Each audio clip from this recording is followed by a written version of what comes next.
Come with us, this time to see the highlights of our Machu Picchu adventure.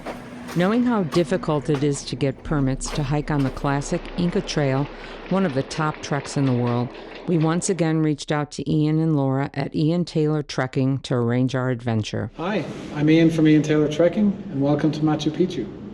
So Wes and Darlene just finished one of our amazing adventures on the Inca Trail and to see all the Inca sites. So the trek started in Cusco, and then they visited the Sacred Valley and all the key Inca sites, including Sacsayhuaman, on the way into the rigorous hike that takes you through Huayna Huayna and all the way in the famous trail walking into Machu Picchu. So follow Wes and Darlene as they take you through the highlights of going to Machu Picchu.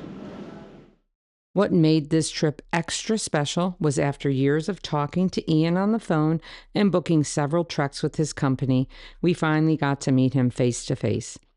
Ian was in Peru leading a team of hikers on his 5-day Inca Trail to Machu Picchu. Our itinerary overlaid the 5-dayers itinerary with the exception of the middle 3 days, which we spent sightseeing instead of hiking. Wes and I have had Machu Picchu on our must-visit list for several years. Our focus for this trip was to visit the major historical Inca and Peruvian sites and to blend in a few days of hiking in the Andes. Day 1 of the trip, we did the Cusco City Tour, getting acquainted with Cusco. We headed up the hill above the city and spent time at the Sacsayhuaman ruins built by the Incas. It is believed that the site was used as a temple. Wes was so impressed how the stones were so perfectly cut, polished, and arranged. Many of the stones were as large as a car. We were amazed how out of breath we were, arriving into Cusco at 11,152 feet of altitude. It took several days to get acclimatized.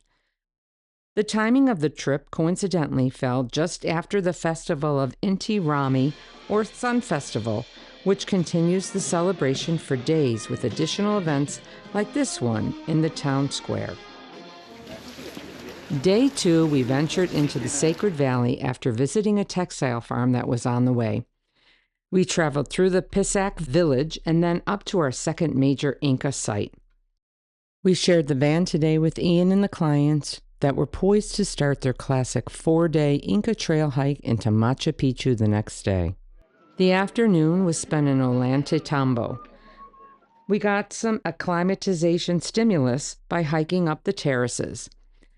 We enjoyed hearing all about the remains from our guide Miguel.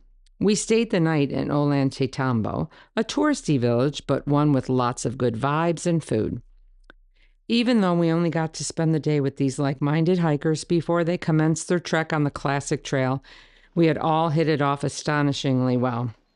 In fact, after spending the day rubbing shoulders with these adventurers, I kind of wish we had opted to do the entire trek with them. That said, Wes reminded me that there was tent camping involved, 3 substantial passes that were cloud high, and that we had just completed the Everest Base Camp trek a month before. At any rate, if you get a chance to do the Classic Trail, especially if Ian is leading the group, jump at it.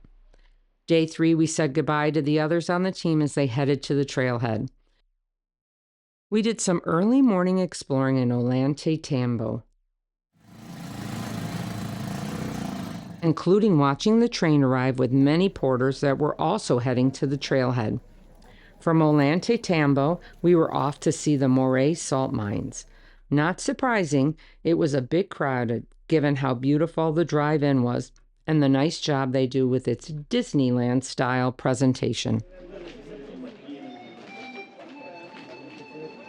That afternoon, we visited the circular terraces of Moray. We felt lucky that there were not a lot of others at the site. We had the site pretty much to ourselves. From the Moray terraces, we stopped at a fabric store for a quick visit and then headed to our last stop for the day and another major Incan site, Chinchero. We did not get to go inside the historic church, but we were able to wander the grounds. After a long day of sightseeing, we made our way back to Cusco and the very nice Novotel Hotel. We would be checking in and out of the hotel during our stay as we checked the boxes off of our itinerary. Day 4 found us out and about again, this time headed to the South Valley. We enjoyed more Inca culture when visiting the Tipan ruins in the morning. In the afternoon, we explored pre-Inca Wari architecture at Pica. We felt lucky as this attraction had few other visitors, perhaps due to the heat of the day. Being so close to the equator, we were careful not to get sunburnt. I wanted to see the amazing chapel at Andahuaylas, sometimes referred to as America's Sistine Chapel. It was so beautiful, and it did remind me of the Sistine Chapel in Rome. Day 5 was a short day of sightseeing in Cusco as we wanted to rest up and prep for our Inca Trail section hike the next day. We made it a point to visit the Sun Temple, Coricancha, an important landmark built in honor of the sun god. After enjoying a long coffee break, we hung around the impressive San Pedro market doing some last-minute shopping. On the way back to the hotel, we stopped at the Historical Museum of Cusco, showing off many wonderful Inca artifacts. Day 6, switching gears from sightseeing to hiking. We woke up at 3:30 a.m. and transferred to the train station at Ollantaytambo for a 6:10 train to Chachachamba. The train dropped us off at kilometer 104, the gate to the trailhead and access path that leads to Weenie and the Classic Trail. The Classic Inca Trail is constantly rated as one of the top 5 trails in the world, and getting permits can be a challenge. I was told there are only 500 permits a day issued to hike the trail, and that number includes the porters and guides, whittling the total to around 200 trekkers a day. As for the one-day hike on the Classic Trail, the hike we did, the daily permits are limited to a total of 250. That included both hikers and guides. We appreciated the rigid adherence to the restrictions of no stub hubbing permits, as your passport has to perfectly match up with the reservation. Ian Taylor Trekking did a great job managing all the permits for the trip. We signed in with our permits and passport, zipped up our packs, and buckled down for a strenuous uphill hike into the cloud forest to Weenie. We both started with 3 liters of water, which was gone by the time we made it to Weenie. It did not take long to get down to our base layer. The giant ferns, bromelias, and orchids were spectacular, accenting the mountain views. We met back up with Ian and the rest of the team in Weenie just in time for lunch. It felt good to be back with our newly minted friends once again.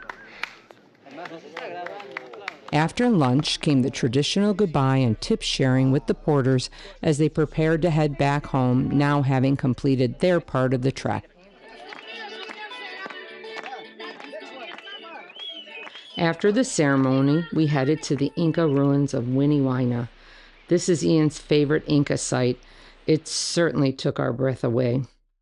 Ian has the timing synchronized, so we arrived at the ruins after the other Classic Trail hikers had already left for the Sun Gate.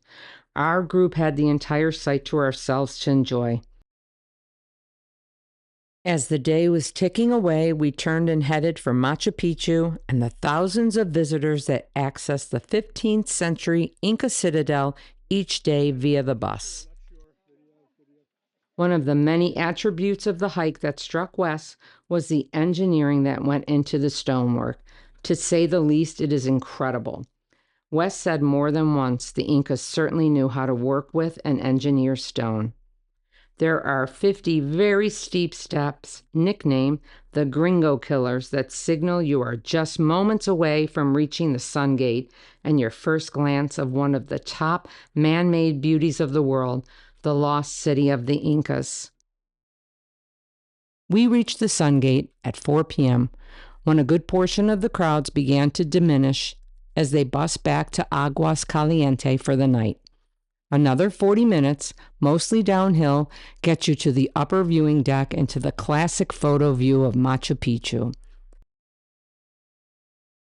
The magnificence and awe of the panorama from the upper deck is inspiring. It was hard to pull ourselves away from this enthralling place. It had been such a wonderful day. We had our celebration dinner together with pisco sours all around. Before we headed back to the hotel, Ian took a head count on who was going to climb Huayna Picchu, the adjacent mountain that rises boldly over the lost city, the next day. Our last day together started out with somewhat a divided house. Although we all paid for the highly coveted permit to hike Huayna Picchu Mountain, only about half the group elected to hike this somewhat risky endeavor. It is a scramble with steep, narrow stairs and, in places, two-way passing with no hiking poles allowed. Many reasons were cited, making the case for both yays and nays. I would have certainly made the bid, but both soles of my ultras came unglued the day before, and I did not have a set of backup shoes with me. So instead, Wes and I chose to spend the time exploring Machu Picchu. From here, we headed to the train out of Aguas Calientes, returning to Ollantaytambo for the van transfer back to Cusco. If we hadn't had enough of each other yet, those with some energy left over reconvened for dinner at Ian's favorite Cusco restaurant. A wonderful way to reminisce with our new friends about the experience. Not surprisingly, fueled by more pisco sours. To wrap this up, having had such a good experience doing the Everest Base Camp with Wes and May and a wonderful time in Machu Picchu, I am taking back that my high-altitude hiking is over. That said, Wes and I booked a VIP Kilimanjaro trek with Laura on the Rongai route next June. Remember, never stop. This has been a Blue Skies and Puffy Clouds production.